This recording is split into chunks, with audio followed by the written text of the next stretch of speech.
প্রিয় দর্শক, তৃতীয় নম্বর যে প্রশ্নটি সেটি হলো কুরবানি সহি তথা বিশুদ্ধ হওয়ার জন্য শর্ত কি?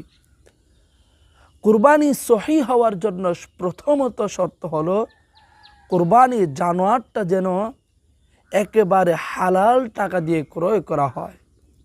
কারণ হারাম টাকা দিয়ে কুরবানি জানোয়ার ক্রয় করে সেই জানোয়ার যদি কুরবানি করা হয় তাহলে সেই কুরবানি আল্লাহর কাছে কবুল হয় না, আল্লাহর কাছে গ্রহণযোগ্যতা পায় না। সেই কুরবানি আল্লাহ পাক রব্বুল আলামিন কবুল করেন না। আর দ্বিতীয়ত যে শর্তটি হলো সেটি হলো কুরবানি করার ক্ষেত্রে নিয়তকে বিশুদ্ধ করে নিতে হবে। অর্থাৎ কুরবানি করতে হবে কেবলমাত্র আল্লাহ সুবহানাহু ওয়া তাআলাকে রাজি খুশি করার উদ্দেশ্যে। গোশত খাওয়ার নিয়তে কুরবানি করা যাবে না। যদি কোনো ব্যক্তি গোশত খাওয়ার নিয়তে কুরবানি করে যে কেবলমাত্র সে গোশত খাবে, গোশত তো আপনি খাবেনই, কিন্তু নিয়তটা থাকতে হবে লিল্লাহ, আল্লাহর জন্য। কিন্তু কোনো ব্যক্তি যদি কেবলমাত্র গোশত খাওয়ার নিয়তে জানোয়ার কুরবানি দেয়, সেই কুরবানি আল্লাহর কাছে কবুল হয় না। কারণ আল্লাহ নিজেই বলেন, নবী গো আপনি বলুন, কুল ইন্না সলাতি ওয়া নুসুকি ওয়া মাহইয়ায়া ওয়া মামাতি লিল্লাহি রাব্বিল আলামিন। আপনি বলুন, আমার নামাজ, আমার কুরবানি, আমার ইবাদত সব কিছু লিল্লাহ, আল্লাহর জন্য। এই কারণে কোরবানিও একেবারে নিয়তকে পরিশুদ্ধ করে আল্লাহর জন্য কোরবানি দিতে হবে।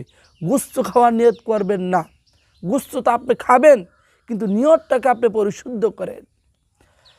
প্রিয় দর্শক, এখানে আরেকটি বিষয় খুব গভীরভাবে আমাদেরকে মনে রাখতে হবে।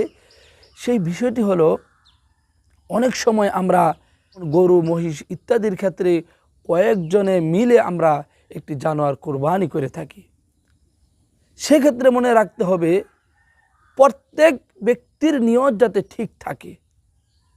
শরিকানাদের মধ্যে হতে যদি কোনো ব্যক্তির নিয়ত কেবলমাত্র গোশত খাওয়ার থাকে, মনে করেন 7 জনে মিলে একটি জানোয়ার আপনারা কোরবানি দিচ্ছেন, এখানে যদি একজন ব্যক্তির নিয়ত অশুদ্ধ থাকে, কেবলমাত্র গোশত খাওয়ার নিয়ত থাকে, তাহলে বাকি 6 জনের কোরবানিও নষ্ট হয়ে যাবে।